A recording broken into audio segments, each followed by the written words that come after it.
Hello everyone, I'm Annie Gibbins and you're listening to Memoirs of Successful Women, the podcast where you get to hear candid conversations with fascinating women from around the globe who share aspects of their business and life journey, how they measure their success, and what they have learnt along the way.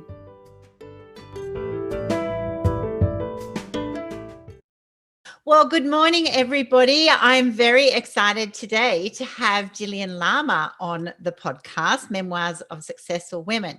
And she's an emotional eating and weight loss coach. Jillian is the creator of the Body You Crave Method and is a certified life and weight loss coach. She teaches high caliber women how to end all of that emotional eating and how to lose weight, the excess weight that they've got, and feel amazing in their bodies without having to cheat. So welcome to the program, Jillian. Thank you so much, Annie. I'm so excited to be here today. Fantastic. Tell me a little bit about what does your business look like? What do you do with the Body You Crave method? Yeah, so I work with clients, specifically women, one-on-one and in small group coaching programs to really help them understand the psychology behind weight loss and food and body image so that they don't just create the body that they crave, but they actually create the life that they're really after.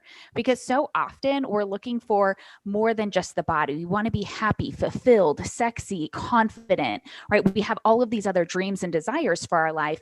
And unfortunately, we can let our bodies hold us back, whether it's from going on vacation or posting pictures of ourselves on Facebook or Instagram or, just sharing our life. So it's really a holistic approach to how do we not just lose the weight, but lose it in a way where we can actually live it and enjoy our life and not feel like we're constantly depriving, starving, restricting, those sorts of things. Yeah, I think that's a fantastic model because I love food. So I'd rather eat well and eat more and then, exercise and actually just make sure that I have an active lifestyle to be able to keep myself in shape rather than making food the enemy, right? I think a lot of people approach eating and food as, it's, you then instantly feel guilty when it should be it should be a pleasure, right? Right. Absolutely. Yeah. So one of my taglines is end the war with food and body. And so often we're at war with food because food is either good or bad. And if I eat the bad foods, now I'm bad. And then it kind of sends us into this tailspin, like you said, of feeling all the guilt and shame and judgment, rather than learning how to have a very neutral approach to food and calling all food good. All food is neutral. And we can simply level up and we can have better and then best options. So it's really understanding not just how to pick the foods that are going to help nourish and fuel our bodies, but actually why we're reaching for them in the first place. So with things like emotional eating, cravings, urges, it's always going to be, why am I reaching for that food? Like, what emotion am I trying to avoid or distract myself from? Or what emotion am I trying to achieve? Like relaxation, joy, pleasure by having that glass of wine or the extra cookies or whatever it might be. It's amazing because we often just don't take that moment to stop, do we? To think, why have I responded in this default behavior to that's it. Have a drink, have a snack, have a high sugar food. And there's generally going to be a reason behind that. Absolutely. Right. And our brain has simply learned that food, wine, social media, Netflix, some of these things just become a reliable, rapid, effective way of getting that sense of relief. And that's often what we end up looking for at the end of the night. We're looking to de-stress, unwind, relax. Maybe we're looking to for joy or comfort, especially in a time of grief or when things seem to be kind of upheaving, like it is in 2020, we can feel very anxious and uncertain about what's going to happen in the future.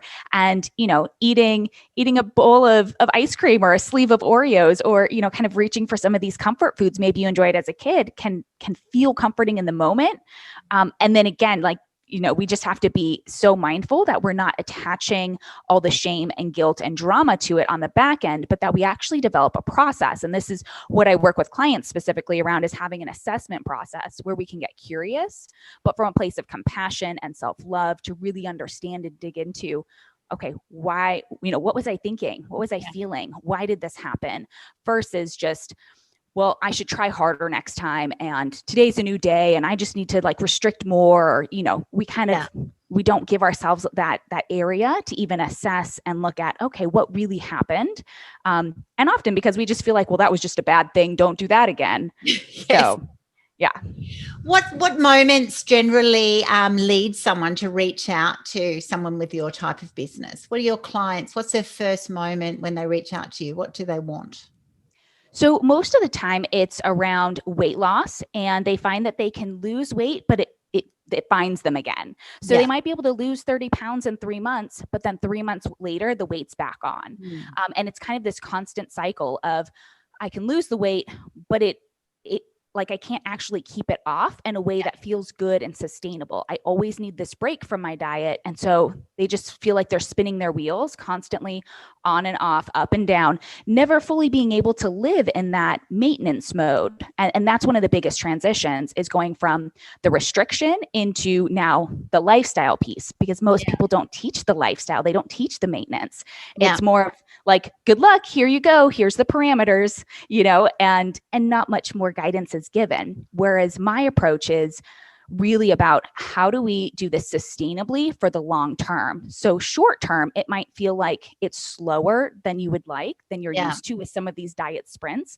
But when the weight actually stays off year after year after year, and you're living in peace with food, that's really the beauty of it all. Yeah, absolutely. Oh, that's always definitely been the goal for me. That's it. It doesn't matter if it takes a little bit longer. It's actually, what can you maintain? The fact that if you can just get to the body shape that you're comfortable with, that's healthy for you, and then maintain that year after year after year. Or if you're aware, if it changes a little bit, then what are you going to immediately respond to or address a small issue rather than a massive issue? Whereas definitely, I'm assuming most people kind of get to a massive situation and then go, oh my gosh, I need to do something urgently. Whereas the urgent responses, as we know, just don't work. People sign up to gym memberships and go 2 or 3 times and then quit because they're trying to do too much too soon, or it's not actually their natural behavior, and it's hard to sort of change habits and so forth. Yeah, absolutely. Yeah. And that's one of the biggest things, is giving people the freedom to choose exercise that they enjoy, choose foods that they enjoy, to really prioritize the simple things that make a huge impact when it comes to fat loss specifically. So like drinking water, you should be drinking at least 2 liters of water a day, sleeping 7 to 9 hours every single night. That's going to help you burn more fat, and it'll reduce cravings and urges more so than any workout and exercise plan ever could. So it's one of those things that, like, we know we should be doing some of these things. We just, it's more, how do we, recognizing the ways we talk ourselves out of it, thinking like, that's not good enough, or that couldn't possibly help me lose weight. Or, maybe we stay up later in the night because, that's my me time. That's when I actually get to relax and unwind. So I don't want to go to bed just yet. I want to read this book, or I want to watch this show. So it's really understanding and kind of unpacking everything underneath it. Yeah. And I love that about your model, because it's so holistic and that therefore achievable. I shy away from those models who are just a quick fix, just attention to, okay, lose weight. Because not everybody wants, not everyone wants to have a certain body shape or a certain size. They're actually very comfortable where they are. There's so many more factors sort of underlying that. They're actually wanting to get themselves in balance and what works for them and their lifestyle. And then, not everyone wants a 6-pack or a bikini body. They're actually just going, I just want to feel healthy. I want to feel that I've got energy, right? I want to feel like I'm not carrying a big extra load that burdens me, because I want to have that freshness and that energy and that responsiveness that for the things that I want to do. So yeah, I love absolutely. That. Yeah. And self-love is always going to be a big component of everything that I work on, because that's often one of the things where we think, well, once I lose the weight, then I can be happy. Then I can love myself. Then I can love my body. And it can flow into business too. Like, once I have the business, the clients, a certain amount of revenue, then I'm successful. Then I'm happy. Then I'm, it's like, it's always over there and somewhere that's not achievable. And I know I've done this both with my body and around business of, it's like, I can't really love myself until I hit these benchmarks. And so self-love was always conditional. And it's flipping exhausting. Like it is, So you will run yourself ragged. Exactly. And that end goal never comes because we keep shifting because we have, it's like, Yes. That's right. I'll celebrate then, but then suddenly you're there and then the next one, but it's going to be better. The next one and the next one, and the next one. And so you can go years. I mean, I know I've coached women who just haven't actually stopped to celebrate who they are and what they've achieved, sometimes for a couple of decades, it's kind of like you're always waiting. Whereas there's so much that you actually go, yeah, that's right. Focus on yourself first. And then all those other benefits will happen. Yes. So what are the biggest challenges that those women in your program have, those that who don't have the easy wins, if you like, who really struggle? Yeah. So it's going to be mindset, hands down. It's going to be the way that we think about food. We think about our bodies. We think about the process of weight loss and our expectations. A lot of times the big challenge is when reality is over here, but our expectations are over here. And now there's this gap of frustration. And it's, the wider the gap, the bigger the frustration is that we tend to feel. And so really understanding and uncovering the thoughts, because thought work is just not something that's really discussed much in our culture, but definitely not within the weight loss space, right? It's like an eat this, not that. Just avoid these bad foods, just have more willpower. It's a very tactical, action-oriented approach. And we don't actually look at the thoughts and the feelings that drive you to take the action or to avoid it. And so really starting to uncover our true thoughts about ourselves, about who we are, about our role as a woman, as a wife, as a mother, in these different, maybe it's as an employee, as a manager, in these different roles that we have, and how that can all impact our desire to reach for food or wine or, anything. And so that's the biggest, I'd say that's the number one thing I work with clients on is their mindset. It's what they're thinking, what they think about food, and diet rules. We have such a big diet culture around, every different diet's going to tell you, well, these foods are good and these foods are bad. Exactly. And instead of looking at all foods are good and how do I learn how to create a healthy relationship with it to where I can moderate, because you can't moderate when you're at war with food. When certain foods are bad, you're never going to be able to have a healthy relationship where you can just have a little bit. Restriction often, always leads to binging at the end. So it's really, how do we start to, allow these quote forbidden foods and see that, my overeating or my binging, it actually does decrease when I give myself permission to eat them and when I change my thoughts about me eating them. So that's the number one thing that I work with clients around, hands down. Love that. Because I'm one of those people who believes, nothing's forbidden, nothing's bad. Everything is, it's just in a moderation, and it's finding the goodness and the balance for you, and there'll be different levels for different people depending on, their outputs or their desires or so many different factors. Have you always been interested in health, fitness, diet? What has been your journey to date, Jillian? Yeah. So I've got quite an interesting journey. I started off running a cake and cupcake shop, and that was my first business back in 2010. I started a bakery in Bangladesh. And so it was such a unique opportunity.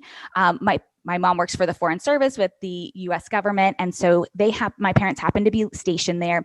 So I went over originally after college to work at the embassy. Got in the country, hiring freeze. I was left with no job. So I had no job in the States, nothing to return home to, felt like complete crap about myself just because I thought, well, it's been 2 years since you graduated college. Like, why do you not have a career yet? Why do you not have this good paying job and health benefits and, all these things?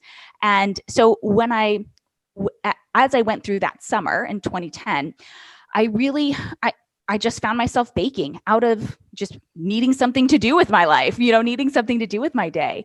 And so one day my dad was in the kitchen and he was like, you ought to get somebody to pay you for this. And that's when the light bulb went off, right? And I was like, oh my gosh, I should get people to pay me for this. Like, that's brilliant. And it's like one of those simple things that it's like, how did you not see this? Yeah. But it just was such an epiphany moment where it's like, oh, maybe I could actually do something. Maybe I could start a bakery, even though like that thought had never crossed my mind. Like being an entrepreneur, not on my radar whatsoever. And after I got that first kind of taste of it between 2010 and 2012, I was hooked. And after that, it was like, I could go work for other people, but that was never my passion. That was never what I strove for anymore. It was really like, okay, what's my purpose? I know I'm meant to be an entrepreneur. I know I'm meant to help people. It was all about finding out, how could I do that? And so often I had people who, they would come and get their cakes or their cupcakes or, things for their events. And they would often have two remarks. One was, wow, you're really young. Because at the time I was 24, 25, and I looked a lot younger than I am as well. But the other one was, how are you not 300 pounds? Like, how are you not, severely overweight, being consumed with cakes and cookies and frosting and all these things all the time? That's a very good question. Right. And very valid. Right. So I realized that there were a couple of things at play. One, I didn't have to overeat or overindulge on the cakes and cupcakes and cookies because they were always there. I always had leftovers. I always had extra. I was always baking. Like, I didn't have to worry about overindulging on Monday because I knew I would have stuff Tuesday, Wednesday, Thursday, the week after, the month after. I knew that it was constantly going to be there. So the need to overeat and overconsume actually decreased because it was constantly around me. It didn't tempt me like it might have if it was just, a single cake that was in the house for a week. Yes. It's not suddenly, it's not a special treat. It's not like you just walk in, I have to have it now because it looks so great and it won't be there later. Yes, exactly. Yeah. So I could really start to be mindful and the moderation aspect. I also was very health conscious. And quite honestly, at that point, I was very carb phobic and sugar phobic. And so there was a lot of fear around food as well. So fear around carbs, around sugar. And so that was a big enough deterrent for me at the time too, to where I could moderate very easily because it was so bad, because I was so afraid that if I ate too much, I was going to just blow up like a balloon. And, I would, I couldn't control myself, or it would lead to, instant weight gain, or, these other things, to where I didn't always have the best relationship with it. And so that's something that definitely came over time. And so as I came back to the United States and I got more into coaching, and it started off with social media marketing and then business coaching and doing more of that. I started to look more for, okay, what's my zone of genius? Not just what am I good at, but where is what's my life purpose? Where do I really feel called to change people's lives? And I realized that it was in the health and wellness space, but at the same time, I also knew I had some work to do on myself, because I couldn't just authentically say, well, just cut carbs because carbs are bad, or, this is evil. Sure. As I started to work and coach with women, I also started to see more blatantly the challenges and the blocks and the obstacles that I personally had. And so I started going through my own kind of awakening and journey for my own emotional eating, overeating, and really looking at, how do I make this, how do I change my relationship to food? Because I really felt like I was at war with food. I was at war with my body. Exercise was a punishment. It wasn't done for fun. And I would always claim, I just love to run. I just love to go to the gym. And while most of the time that was true, it still was punishment. And so it was like, well, you're not thin enough yet, so you've got to go work out, or you overate last night, so you've got to go work out, or, whatever the, the kind of the excuse was within that.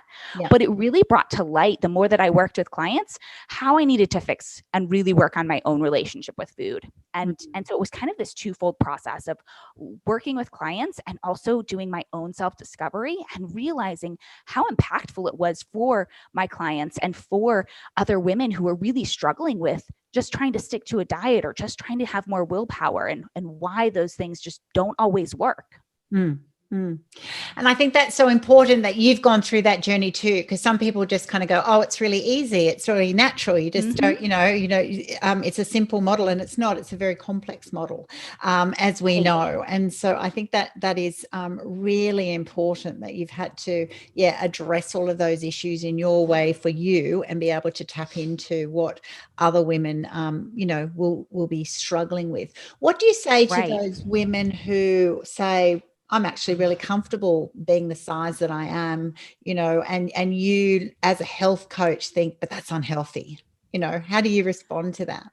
That's a great question. So I am not here to tell anyone that they should or should not lose weight. I believe that you can love your body and be in the process of losing weight together at the same time if you want that, but that's not essential. What I am really looking for though is that we get really honest and real with ourselves about, am I saying that I love myself and just trying to make it easier to be in my body? Am I just, am I lying to myself? Am I really being honest about my health and where it's at? If a client is overweight and she's looking to get pregnant, it will likely help her to lose weight in order to get some of these other goals. So it doesn't always have to be, I want to look, sexy in a bikini or, something like that. Yeah. But we also want to look at, what's the reality of the situation? How is your cholesterol? How is your heart doing? How are your joints doing? How's your back? And really just being honest with ourselves. And you know what? If you are a certain weight and you love that and you love your shape and you love your size, hey, go for it. I'm not here to tell you you're doing life wrong. That's not my goal whatsoever. It's just to give women who do want to change a healthy, loving way to do that. Yeah, I love that. So you've had a really interesting, let's unpack a little bit more about your journey. So you've gone through college in the States, you've suddenly ended up in Bangladesh. You by default suddenly find that you do have a passion for baking, and then you made that your first business. What were the feelings there? Because I know a lot of people go through that you've done your university or your college and you're supposed to get a real job, you're supposed to get a certain salary and get an experience and sort of be in the real world before, becoming an entrepreneur is not sort of the natural way of starting. What sort of emotional factors happened for you there? How did you feel? What did your parents think? Was it a good thing? Did you see that the bakery was just temporary? What was happening in your mind at that time? Yeah, so it was a little nerve-wracking, I would say. On one hand, I felt like I knew I was supposed to be in Bangladesh, and I didn't quite understand why, but I knew that's where I was supposed to be. And so I ended up actually meeting my husband there at the embassy. And so there are so many different ways that I can see how, okay, it's all making sense, looking back. Yeah. But in the moment, it was a little scary. The thought of starting a bakery was it was a little nerve-wracking. I borrowed $200 from my parents for the original supplies in order to buy flour, sugar, eggs, just the basics to get a couple of cakes and recipes out there. And it really, it turned out to be so much fun. It could be a little stressful at times because when you're baking for fun and pleasure and there's no time limit to it, it can be, very enjoyable. When you're trying to replicate somebody's baby shoes for a cake, or you're trying to make high-heeled cupcakes, or, when you're trying to meet client needs and on a certain timeline, it could be a little more stressful. But I loved that I had the flexibility to make money on my own terms, doing something that was quite fun and that I enjoyed and I was good at and people loved. And so there definitely were still a lot of ups and downs. For that first year when I was there before I met my husband, I still asked myself, why, God, why? Why here in Bangladesh? Why do you, really? There was still this question. And while it was filling this void to have the business, I also still felt but what am I doing with my life? And I don't have a lot of friends and there's not a lot of social interaction. And, you kind of make the best of what you've got and you learn to have fun with the people you're around. But it still was nothing like being in your mid-20s in the US or the UK or Australia. It was just still completely different. And so there was still some wrestling with, okay, well, what am I doing here? What is it that I want to be doing with my life? What's my purpose? How am I going to pay off my loans? I still had student loans that I was going to be working to pay off. And while I was making money with the business, I also wasn't making a whole lot of extra money to be going towards, these loans and extra things. But and so it's definitely a mix. Yeah, and definitely stepping stones. And that's what I notice, and I encourage other women to be aware of that. When you look at people who are in their business, in their role, and it looks all, it's all together and it's very profitable, there's often these journeys too are just absolutely fascinating. And so that's a classic example. You've tapped into there the reality that when you go from a passion into the business is a different thing, So some people are actually fantastic, they should be pursuing their passion, but their passion is for them. And then you see the ones who try and make the passion the business, then it is super exciting and you're in your space, but you've also then got those other pressures of client expectations, client needs, and time constraints and budget constraints. And so all of that learning you had in that time and the wrestling that you did actually totally helped you in that next stepping stone to then when you came back to the US, it was, I imagine it's just that moment of, okay, do I get a real job now? Or, oh my gosh, I don't want to give up being an entrepreneur because I love so many parts of it, So absolutely. And that's one thing too that I found in DACA. You had to be resourceful. You had to work with what you've got. Like Amazon delivered within 2 weeks, but it's like, unless you could go down to the local grocery store or the local market, you really had to work with what you had. And so it did really force me to get creative, to think outside the box. I started doing, watching YouTube for like cake decorating lessons, or, here's how to pipe icing differently, or, some kind of new design, or, I found like go-to recipes, but it was more of like, okay, how do I work within these constraints and within this budget and within my timeline? And that is something that I've gone back to time and time again of like, okay, you figured this out in DACA, in a third world country, you made these beautiful Barbie cakes and temples and castles, and like you figured it out. You can do this. Like you can figure out how to make this webinar work. You can figure out how to use, a new software. It's like, it's just like building that foundation and then building upon it.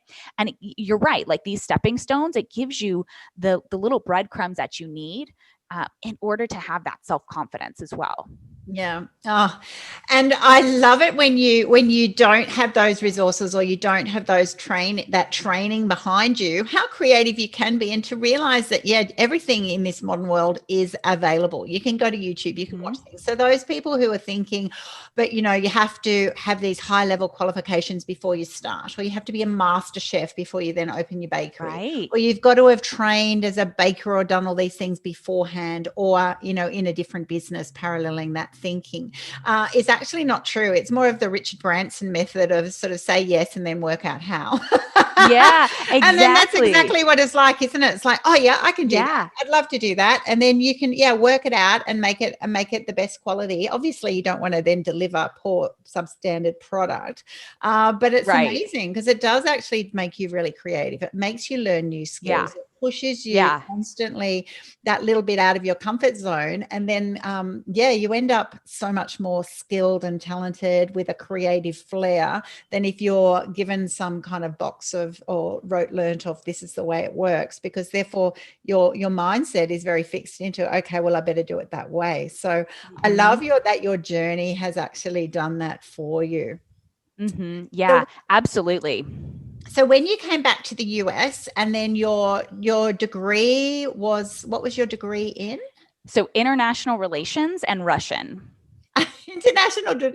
Okay. And Russian. Yep. So you haven't applied that directly. Right. into nope. your career at all.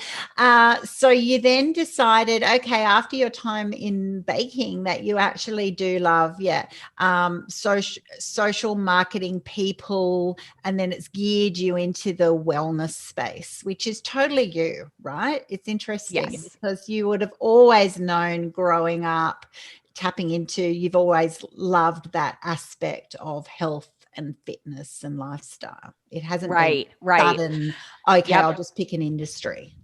Yeah. So, and actually when I first, after I had come back and worked, so I worked as a nanny, a personal assistant. I moved, my husband and I, we ended up getting married, moved to different state. And then I thought I would do a healthy food business actually. So that was my first kind of idea was, I really love doing the cakes and cupcakes and desserts and things like that. But I also have this passion of wanting to help people to make it easier to eat healthy. And I wanted to show them that, healthy, low sugar, low carb, different treats didn't have to taste like cardboard or your fifth grade science fair project. Yeah. You could actually have great tasting treats that don't, that aren't going to give you diabetes just by looking at them. So I had originally started off down this road, and that was one path that I quickly realized was going to be a lot more time intensive, more financially intensive in terms of like getting something kickstarted and off the ground.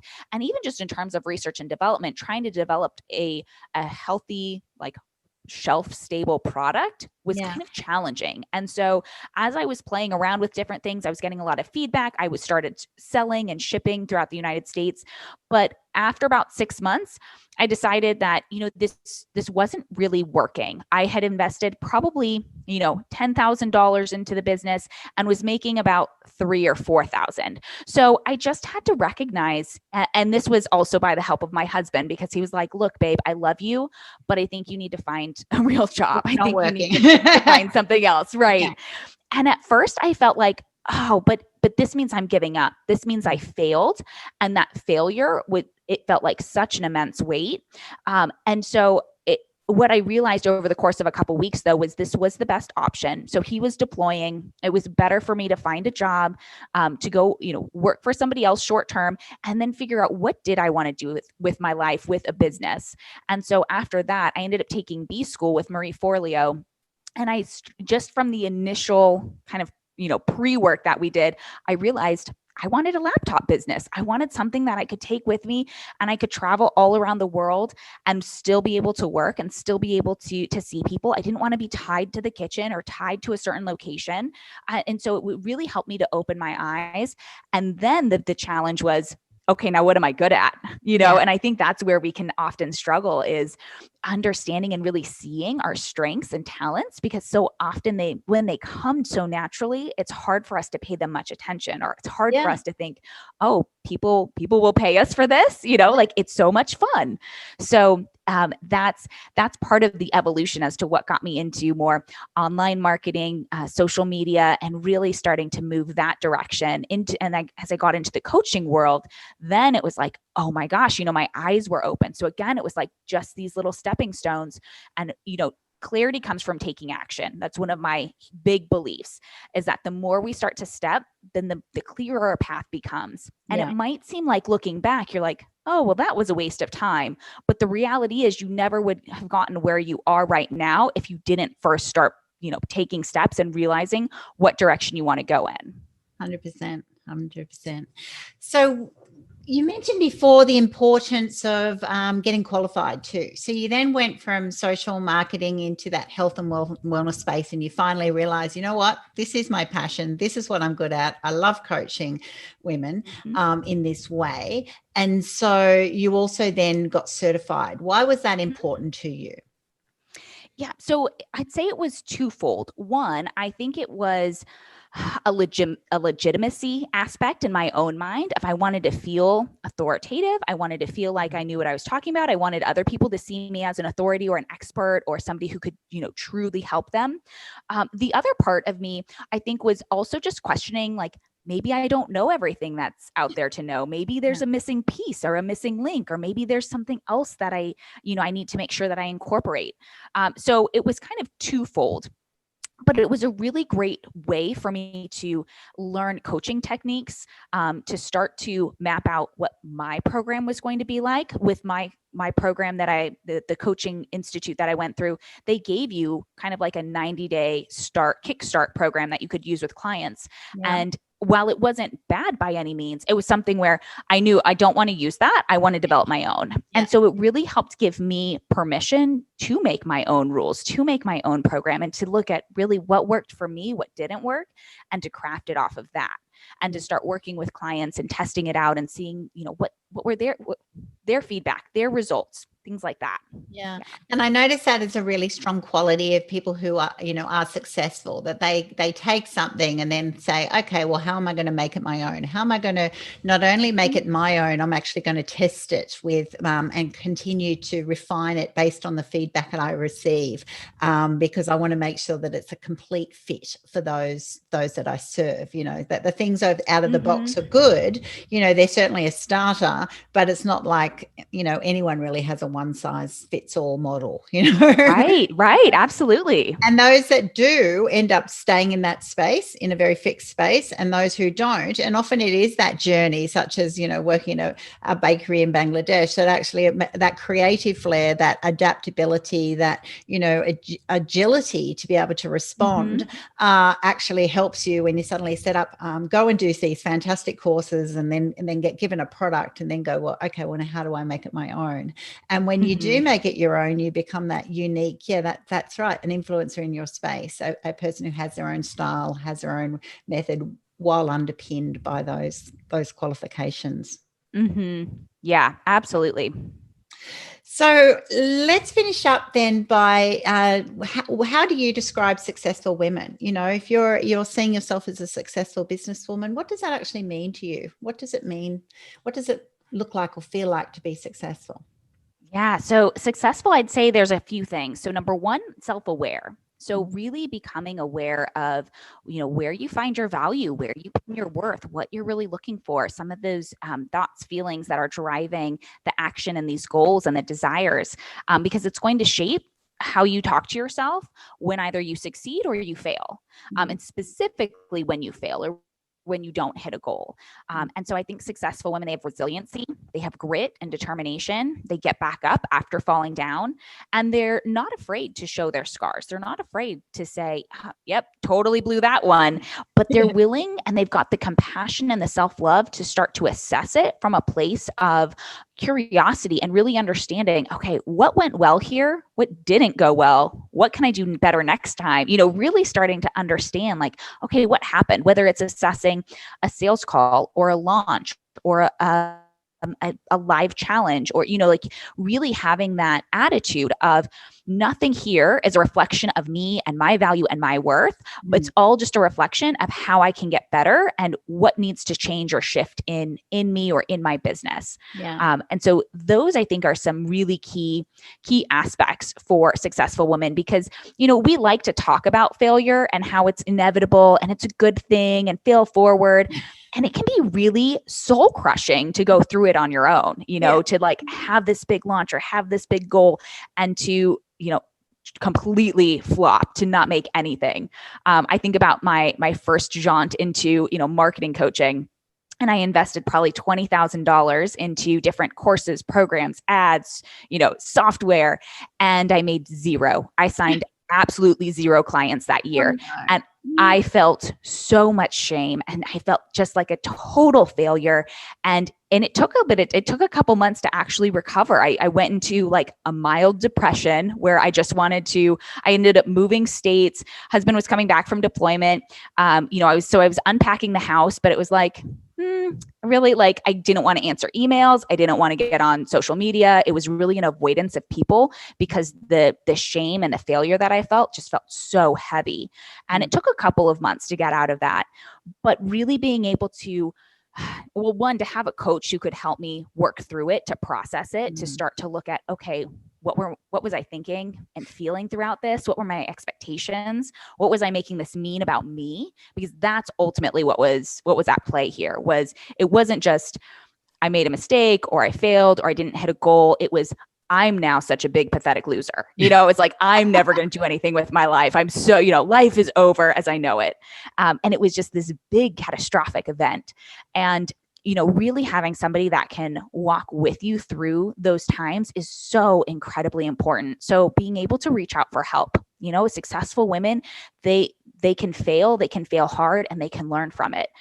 They can ask for help and get it. They can hire help and, hire assistants or VAs or, people to, for their team to help them improve their time. They aren't too much of a perfectionist to where they think they have to do it all on their own, or only they can do it good enough, things like that. Those have all been, little traps I've fallen into, at one time or another. Yeah. And I think we all do.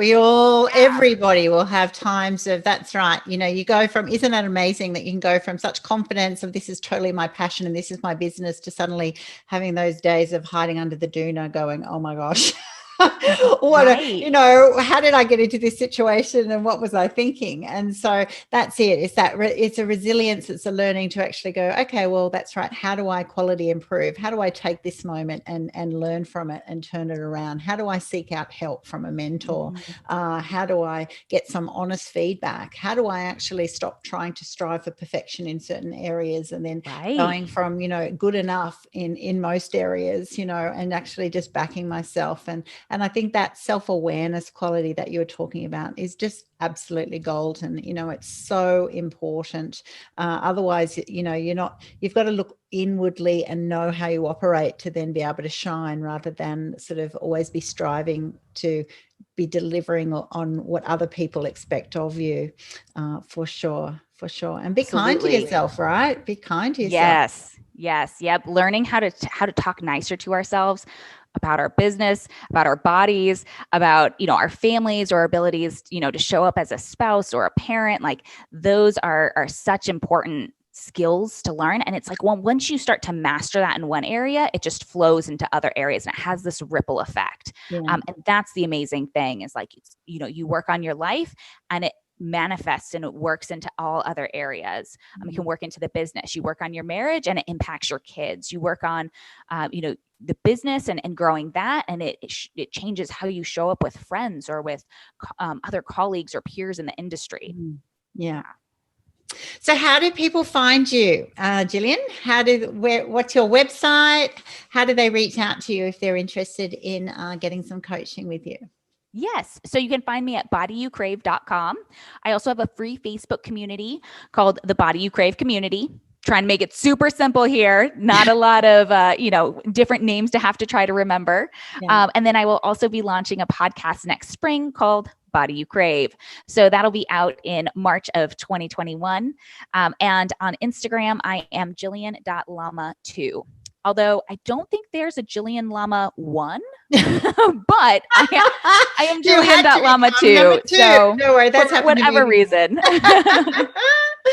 Terrific. Well, thank you so much. You've given me so much to think about today, and for our listeners. Yeah, it's so much more complex than we realize. The whole, just going to someone to lose a little bit of weight. I think it'll allow people to be thinking in a whole different way, to be looking at the whole woman, the whole part of who are you and why do you even think you need to, and what's behind that, and what are your true reasons, what you actually want to achieve from that, and how do you want to feel from being a certain size and a certain shape, and for me it always comes down to health. It's I think it's just are you feeling healthy, and are you feeling the best version of yourself because of what you are feeding your body, and how you're exercising and looking after your body. And it does come down to self-love, right? And valuing who you are and what you have to give yourself and to the world. So thank you so much for your time today, and I really look forward to following your future success. Thank you so much, Annie. It was a pleasure.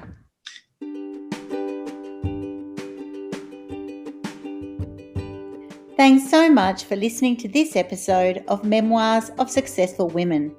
You can find me at anniegibbins.com, where you can download my free resources, get connected on social, and check out my online magic transformation program.